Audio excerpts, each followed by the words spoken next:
friends.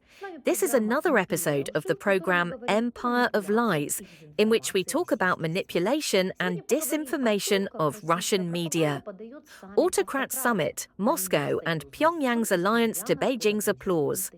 The latest episode of Skabeeva's Russian program once again presented the public with a picture of the New World Order. This time, the focus is on the alliance between Russia and the DPRK. Putin thanks the North Korean military for participating in the liberation of the Kursk region, and Kim Jong-un proudly declares his brotherly duty and readiness to continue helping Moscow.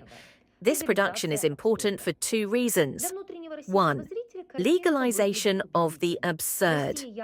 For the domestic Russian viewer, the picture looks convincing. Russia is allegedly not alone, with heroic North Koreans shoulder to shoulder with it. The very fact that state TV openly talks about the military participation of the DPRK in the war against Ukraine destroys the previous Kremlin myths about a special operation and a limited conflict. Now, this is the official version. The war has acquired an international character, and Moscow is receiving support from its allies. 2. Geopolitical illusion. The plot is built on symbolism. Beijing, the Tribune on Tiananmen Square, Putin, Kim Jong-un, and Xi Jinping nearby. For the Russian viewer, this should mean the West is no longer the center of the world, but the new axis is Moscow, Beijing, and Pyongyang. Propaganda deliberately contrasts this image with panicked Europe and the isolated West. But for the European reader, it is obvious. The alliance between Russia and the DPRK is not a sign of strength, but an admission of weakness. Moscow relies on a state that has been under sanctions for decades, a symbol of international isolation and poverty. Instead of partnership with technological powers, the Kremlin demonstratively raises the banner of friendship, with a dictatorship that itself survives, only thanks to repression and threats of nuclear weapons. 3. America as an enemy behind the scenes. A special role is given to Donald Trump. Russian TV shows him as if he is offended, invited but not attending, sending caustic messages to Beijing. For the Kremlin, it is important to emphasize that even the US president is forced to react to the meeting between Putin and Kim. In reality, this is evidence of Moscow's marginalization. The West is pursuing a policy of sanctions, while Russia is seeking recognition in the company of rogue states. The world has really changed. There is no more talk about dictators. For example, The Washington Post reports that this parade has confirmed the fact that the United States is no longer able to influence Russia.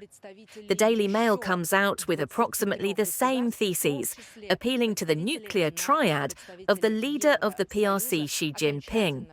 Today, it was officially presented for the first time at the parade, the nuclear triad of China. The fact that Moscow, Beijing, the DPRK, and representatives of 23 other countries, including NATO representatives of the European Union, were represented on the High Tribune, finally dispels the myth that there is a ruler somewhere, and he is in the United States. As for this ruler, he himself said that he watched the parade, or if he did not watch, then in any case, Donald Trump followed the parade on his social networks. Immediately after the end of the parade, he addressed Vladimir Putin. More precisely, Trump wrote that he asks Comrade Xi to convey his greetings to Putin and Kim Jong-un because they are plotting. This is a direct quote. Putin's aide, Yuri Ushakov, literally just commented on this statement, saying that the Kremlin assumes that it was ironic. What does this mean for Europe? For European audiences, such footage is not just television scenery.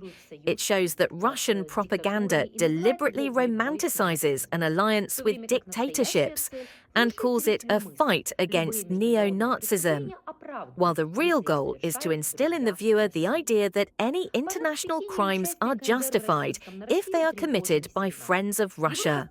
The parade in Beijing and the DPRK's participation in the Russian narrative are an alarming signal. Europe is facing not only a war in the East, but also an information campaign where the humiliation of the West and the justification of dictatorships are becoming the norm.